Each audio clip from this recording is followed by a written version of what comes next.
നിങ്ങൾക്കറിയാമോ? ആറാം ഭാഗം ജനപ്രിയമായ കവിതാ ശകലങ്ങളാണ്.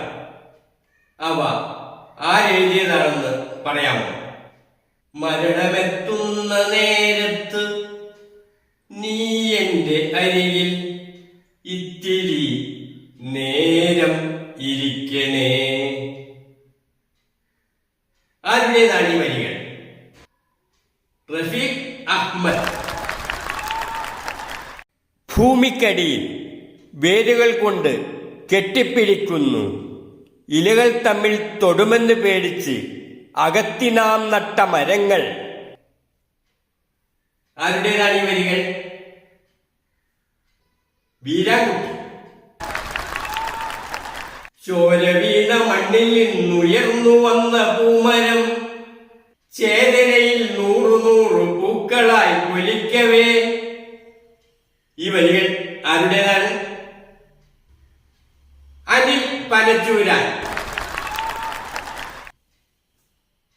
12 മക്കളെ പെറ്റൊരമ്മേ, നിന്റെ മക്കളിൽ ഞാനാണു ഭ്രാന്തൻ. ആരെഴുതിയതാണിത്? വി മധുസൂദനൻ നായർ. ഇനിയും മരിക്കാത്ത ഭൂമി, നിന്നാസന്ന മൃതിയിൽ നിനക്കാത്മശാന്തി. ആരുടേതാണ് ഈ വരികൾ? ONV. പാടും പുഴകളും തോടും മോടിക്കൂടും മലരണിക്കാടും, നീളെ കളകളം പാടും കാട്ടുചോലയും മാമണി മേടും. ആരുടേതാണ് ഈ വരികൾ? ഗോപാലകൃഷ്ണൻ കോലടി.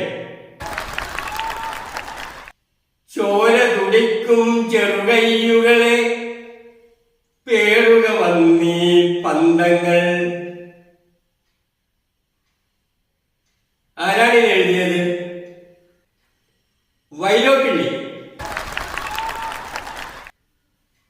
സ്വാതന്ത്ര്യം തന്നെ അമൃതം, സ്വാതന്ത്ര്യം തന്നെ ജീവിതം, പാരതന്ത്ര്യം മാനികൾക്കു മൃതിയേക്കാൾ ഭയാനകം. ആരുടേതാണ് ഈ വരികൾ? കുമാരനാശാൻ.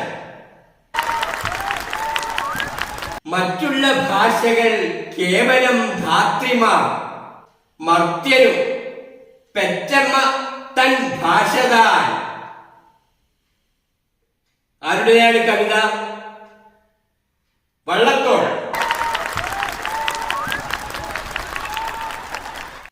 ഓമനെ നീയുറങ്ങെന്നീ വണ്ടിന തൂമലർ തേൻകുഴമ്പെന്റെ തങ്കം. ആരുടേതാണ് ഈ മനോഹരമായ വരികൾ? ഉള്ളൂർ. രസകരവും വിജ്ഞാനപ്രദവുമായ വർത്തമാനങ്ങളും വിശേഷങ്ങളുമായി എത്തുന്ന ഈ ചാനൽ നിങ്ങൾ ഇതുവരെ സബ്സ്ക്രൈബ് ചെയ്തില്ലെങ്കിൽ ഇപ്പോൾ തന്നെ ചെയ്യുക. എല്ലാവർക്കും നന്ദി.